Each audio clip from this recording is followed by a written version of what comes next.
Ma Jagdamba Multi-Car Workshop, computerized wheel alignment and balancing, trained technician to provide quality work, genuine spare parts, breakdown and towing facilities within 10 kilometers, exclusive customer launch, priority service for senior citizens and ladies.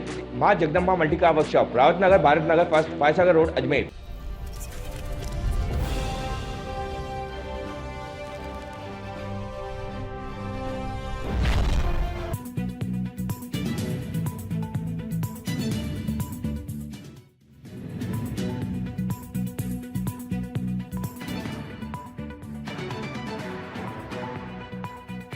आज sir आपने किसी बुलाई get together है या किस तरह की जानकारियाँ आप देना चाहते हैं? बेसिकली दो चीज़ों में मेरा ये प्रयास रहा है कि जहाँ भी मैं रहा हूँ पुलिस की नौकरी में, कि हम 1 महीने में या 2 महीने में हमारा जो कामकाज है, कहाँ काम अच्छा कर रहे हैं, कहाँ हमारी कोई कमी आ रही है, हम आपको हमारी कमी भी बताएं, जो हम अच्छा काम किया वो भी आपको बताएं।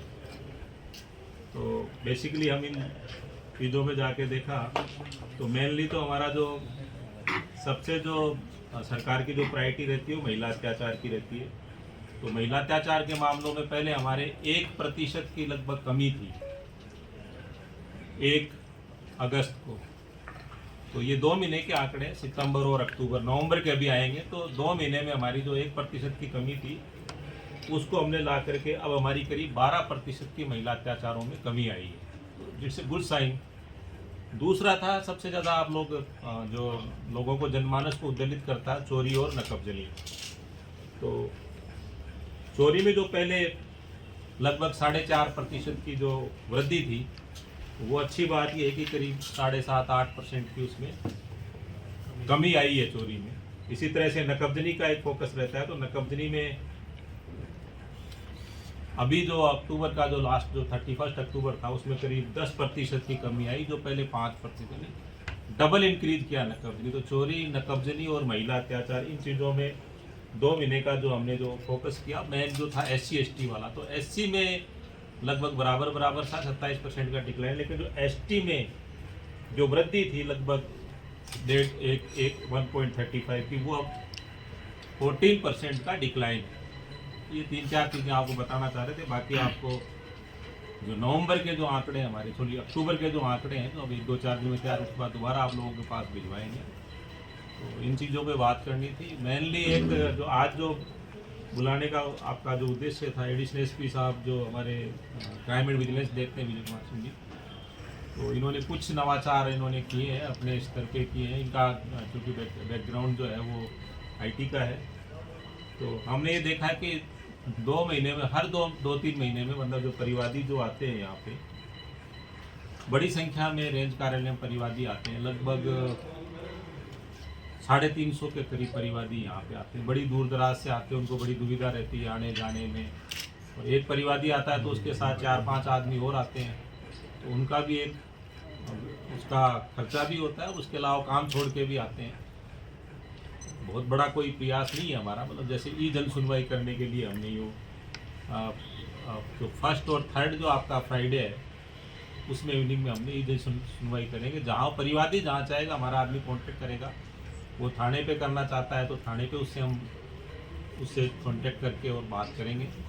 अगर वो जिला स्तर पे करना चाहता है तो जिला स्तर पे करेंगे। लेकिन उसका फ़ायदा ये है कि मतलब यहाँ उसको आना नहीं पड़े। तो ये हमने देखे आंकड़े जो आपका अगस्त से अक्टूबर के देखे तो लगभग 327 परिवादी आए। इसी तरह से मई से लेकर जुलाई तक के तो यहाँ भी इतने 350 करीब परिवादी आए। तो जितने भी जो परिवादी, उनका निस्तारण थाना या रेफरेंस लिस्ट पे जाना पड़े। तो ये जन सुनवाई शुरू की है। उसमें एक WhatsApp नंबर भी दिया जिसके माध्यम से वो कांटेक्ट कर सकता हमसे, हम उनसे डायरेक्ट बात कर सकते हैं। उस समय जब सुनवाई करेंगे उस समय कंसर्निंग जो जिस थाने का जो कंप्लेंट है वो SHO और CO भी वहाँ पे मौजूद रहे।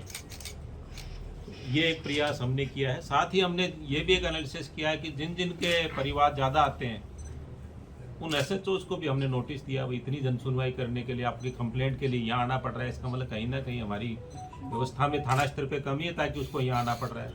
और जो बिल्कुल अच्छे हैं उनको हमने अप्रिशिएट भी किया है कि बिल्कुल ही एक भी उनका परिवादी नहीं आया और पब्लिक उससे सेटिस्फाइड है।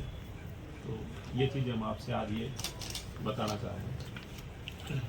जैसे मैं देख रहा था कि जुलाई तक में जैसे कुछ लोगों ने डिक्लाइन किया है, तो कुछ वृद्धि किए हैं, जिलों का नाम बताना मैं उचित नहीं समझता, लेकिन कईयों के घटे हैं परिवार आना, कईयों के बढ़ गए हैं। हाँ तो वही तो खबर है। तो ये आंकड़े हमारे पास है, लेकिन जिन एसएचओज के ज़्यादा खराब परफॉर्मेंस है उनको हमने नोटिस, कितने ऐसे ऐसे करीब 7 एसएचओ जिनके मतलब हमने उनको अभी तो उनको बेसिकली शोकाज नोटिस जारी किया है कि भाई आपके इतने परिवादी आने, इसका मतलब है कि आप थाना स्तर पे उनकी गंभीरता से सुनवाई नहीं करते हो। बाकी लोगों के जिनके नहीं आ रहे उनको अप्रिशिएट भी किया है। सर निवेदन ये है कि यहाँ उसमें नहीं है बेसिकली बीट कांस्टेबल के पास कुछ भी नहीं है। बेसिकली जो यहाँ जो परिवादी आते हैं वो मुकदमों के इन्वेस्टिगेशन के लिए आते हैं, इसके मुकदमे की तफ्तीश सही हो रही है या नहीं हो रही है। और जो मुकदमों की तफ्तीश जो हो रही है basically beat constable petty offence वाले नहीं आते हैं, बेसिकली महिला अत्याचार के आते हैं या जमीनी विवाद संबंधी आते हैं, कोई जमीन का डिस्प्यूट है या फिर उनकी मारपीट के मुकदमे में सही धारा नहीं लगी या लग गई तो बॉडी ऑफेंस में इमीडिएट अरेस्ट नहीं हुआ। 307 का मुलजिम है और 3 महीने से परिवादी इधर उधर घूमता फिर रहा है और मुलजिम अरेस्ट नहीं हो रहा है, वो आके कहता है कि साहब मुलजिम यहाँ घूम रहा है। और ऐसे कई प्रकरण भी हुए कि जाने के बाद यहाँ से अरेस्ट भी हुआ। थाना पुलिस से असंतुष्ट होकर यहाँ तो बताए भाई सामने क्यों नहीं अरेस्ट हुआ है, तफ्तीश क्यों सही नहीं हुई, उसकी पहले ये कोई कारण नहीं है। उसकी फैक्चुअल रिपोर्ट मंगाते हैं तो कागज में देखते हैं ना, जो रिपोर्ट आती है उससे कोई जुबानी जुमा खर्च नहीं है उसमें। बेसिकली कागज की आपकी फैक्चुअल रिपोर्ट क्या कहती है और आपका इन्वेस्टिगेशन क्या कहता है, उसको हम लोग दुरुस्त कराने का काम है।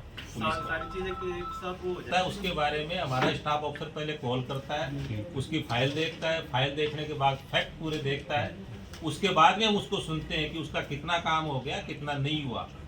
एक तरफा कोई भी नहीं सुनता है, न मैं सुनता हूँ न जिला सुनता है न पुलिस हेडक्वार्टर सुनता है। जो भी परिवादी आता है पहले उसकी कंप्लेंट को पहले एग्जामिन किया जाता है, इसकी कंप्लेंट क्या है, इसका परिवार क्या है, इस पर क्या कार्रवाई होनी थी, रिकॉर्ड में हुई है या नहीं हुई है। तो यू डोंट कॉल, आप ये नहीं कह सकते, एक तरफा नहीं कह सकते, लेकिन वो एक्स्ट्रा चाहता है कि नहीं साहब मैं तो ये मानता हूँ इसको।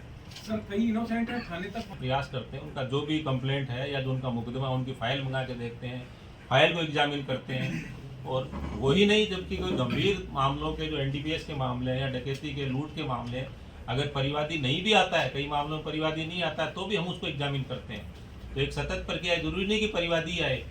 ये काम हमारा सुपरवाइजरी ऑफिसर का है कि वास्तव में इन्वेस्टिगेशन सही हुआ या नहीं हुआ, और केस दर्ज होने के बाद केस के बाद में उसका इन्वेस्टिगेशन और इन्वेस्टिगेशन के बाद उसका चालान कोर्ट में पेश करना, और चालान कोर्ट में पेश करने के बाद में वो कन्विक्शन हुआ या नहीं हुआ, और कन्विक्शन नहीं हुआ बरी हो गया तो उसमें क्या कारण रहे, क्या पुलिस के इन्वेस्टिगेशन के कारण बरी हुआ, तो उन चीज़ों को भी हमारा एक्विटल रजिस्टर है, उसको लास्ट तक भी देखती है पुलिस। इस चीज़ ऐसे कितने मामले हैं जो है वो हर फाइल आती है कोर्ट में, जो बरी हुआ उसका एक्विटल रजिस्टर होता है। रेंज का बताते हैं सर, अभी यहाँ रहे तो आप यहाँ मैं आपको आंकड़े नहीं बताऊंगा, लेकिन आपको आंकड़े में इस चीज़ का लेके नहीं, आपको बता देंगे। आपको आंकड़े मेरा ले लीजिए, आपको उपलब्ध करवा देंगे कितने में हमने चार्जशीट दी।